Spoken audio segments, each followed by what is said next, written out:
J'espère qu'ils vont vous plaire et plaire à nos candidats. Nos thèmes du 4 à la suite de ce soir. Ce soir, on joue avec les fleurs, pas n'importe lesquelles, les fleurs rouges.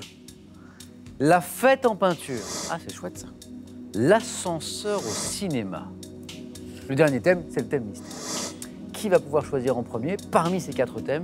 Une seule personne, Dominique, parce que qualifiée la première. Dominique, qu'est-ce qui vous ferait plaisir? Les fleurs rouges. Dominique, venez. Les fleurs rouges.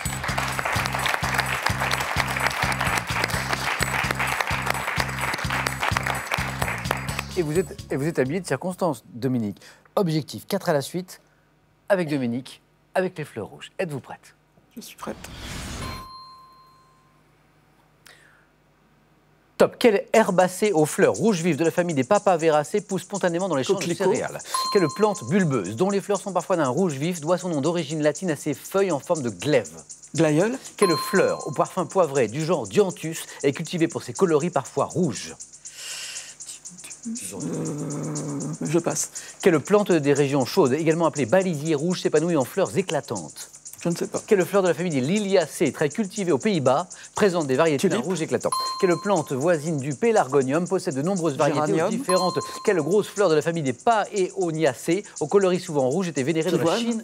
Quel petit arbuste devant son nom, un botaniste allemand, produit des clochettes pendantes d'un rouge? Fuchsia. Vous l'aviez aussi. 3 points. Et le 4 à la suite était juste derrière. Dominique, bravo. 5 bonnes réponses, Dominique. Cette plante des régions chaudes, également appelée balisier rouge, c'est le canna, avec 2 N. Et cette fleur au parfum poivré, du genre Dianthus, qui voulait parvenir, cultivée pour ses coloris parfois rouges. Jacques, Tristan, une idée? Non. Quelqu'un dans le public? Non, pas l'amarante. C'est l'œillet. L'œillet. Dominique, bravo pour ces 3 points. Félicitations. Merci. Merci à vous. Joli.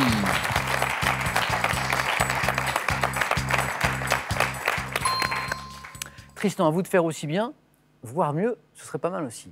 Mais avec quel thème? Dites-moi. La fête en peinture, l'ascenseur au cinéma, le thème mystère. Je reste fidèle au thème mystère. Tristan.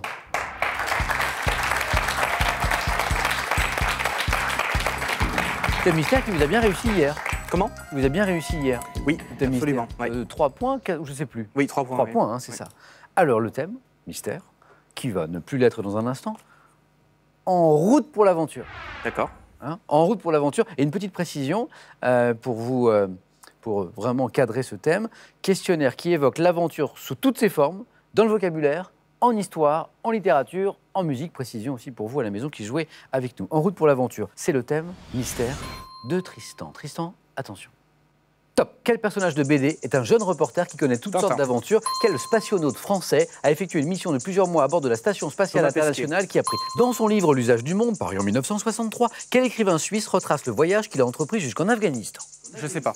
Quel nom porte le radeau qui a permis à l'explorateur norvégien Thor Heyerdahl de, depuis plus de 30 ans, quel chanteur français célèbre pour ses chemises à fleurs parcourt les océans du globe sur son bateau? Antoine? Quel écrivain d'origine tchèque, auteur de La vie est ailleurs, a défini l'aventure comme une découverte passionnée de l'inconnu? Tchèque. Kafka? Quelle exploratrice française disparue en 69 à près de 101 ans a été la première européenne à pénétrer dans l'Assa? Dans le langage soutenu, quel mot formé à partir du latin signifiant autour désigne un voyage maritime effectué autour du globe? Circumvolution. Circumnavigation. Navigation. Et 2 points pour Tristan, avec 4 bonnes réponses. L'écrivain d'origine tchèque que nous cherchions, auteur de La vie est ailleurs, Milan Kundera. Le nom du radeau qui a permis à l'explorateur norvégien Thor Heyerdahl de traverser le Pacifique du Sud-Est. Le Kon-Tiki.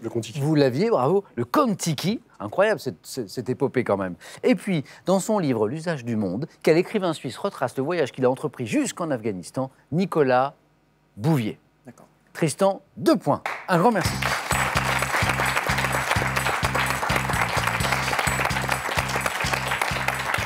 Et le bon score de Dominique de tout à l'heure, les 3 points, envoie Dominique, c'est sûr, désormais au face-à-face. Dominique, à tout à l'heure, une manche de plus pour vous. Face à qui ce face-à-face, Dominique? C'est le score de Jacques qui va en décider avec Jacques l'un de ces 2 thèmes. L'un est pour vous, la fête en peinture, l'ascenseur au cinéma. Je vais prendre la fête en peinture. Jacques.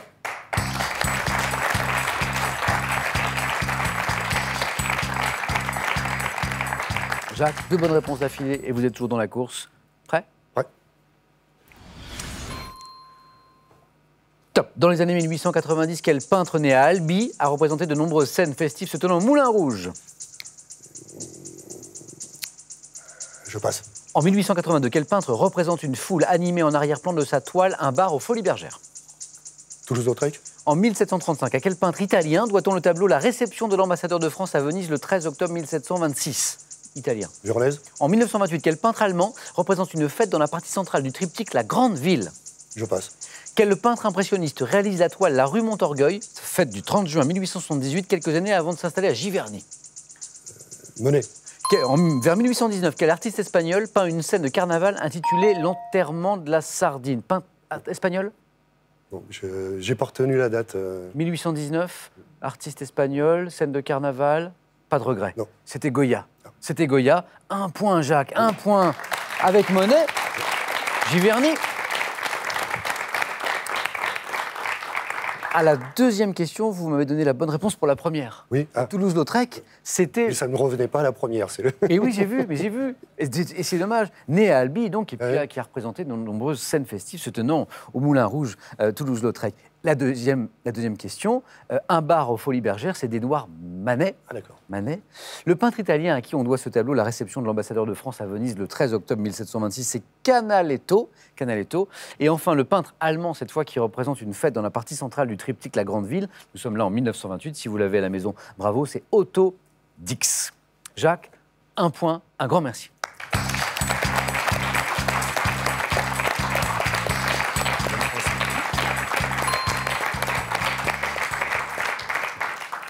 Jacques, un grand merci. Bon retour à Merci gagner. à vous. Et pour vous, ce cadeau. Mesbagages.com, site internet de vente en ligne de bagages, vous offre cette valise tendance et élégante, accompagnée de son vanity case assorti. La langue de Shakespeare n'aura plus de secret pour vous. Et ce, grâce à des récits emblématiques en VO, un dictionnaire bilingue ultra complet, une boîte de jeux pour apprendre en s'amusant, et ce livre, Formidable voyage au cœur de Londres.